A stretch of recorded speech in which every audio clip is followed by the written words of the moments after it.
കോഴിക്കോട്ട് ബാലുശ്ശേരിയിൽ മിന്നലേറ്റ് വീടിന് നാശനഷ്ടം. പനങ്ങാട് എടവന മോഹൻ നായരുടെ വീടിനാണ് മിന്നലേറ്റത്. ആളപായമില്ല. ദീപക് മലയമ്മയുണ്ട്. ആളപായമില്ല എന്നതാണ് ആശ്വാസം. എപ്പോഴാണ് മിന്നലേറ്റത്? ആ വീടിന്റെ ഒരു ഭാഗം മുഴുവൻ തകർന്നു പോയിട്ടുണ്ടല്ലോ ദീപക്.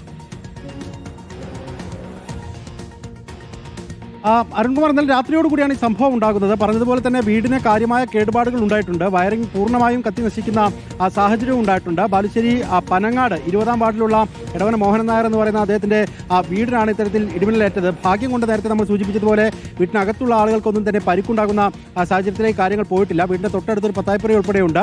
അതും ഭാഗികമായി തകരുന്ന സാഹചര്യത്തിലേക്ക് കാര്യങ്ങൾ പോയിട്ടുണ്ട് എന്നുള്ളതാണ്. കഴിഞ്ഞ ദിവസം നമ്മൾ കണ്ടതാണ് നരിക്കുനിക്ക് അടുത്ത പുല്ലാളൂരിൽ ഒരു വീട്ടമ്മയ്ക്ക് ദാരുണാന്ത്യം ഉൾപ്പെടെ സംഭവിച്ച സാഹചര്യം ഉണ്ടായിട്ടുണ്ട്. അതുകൊണ്ട് മിന്നൽ ജാഗ്രതാ നിർദ്ദേശങ്ങളൊക്കെ നിലവിലുണ്ട്. അതുകൊണ്ട് ജാഗ്രത പാലിക്കുക എന്നുള്ളതിനപ്പുറത്ത് മറ്റു മാർഗ്ഗങ്ങളില്ല എന്നുള്ളതാണ്. എന്തായാലും വീടിന് കാര്യമായ കേടുപാടുകൾ ഉണ്ടായിട്ടുണ്ട്. മറ്റ് പരിക്കുകൾ ആളുകൾക്കുണ്ടായിട്ടില്ല എന്നുള്ള ആശ്വാസം മാത്രം നമുക്ക് ഈ ഒരു ഘട്ടത്തിൽ പങ്കുവയ്ക്കാനും കഴിയുമല്ലോ.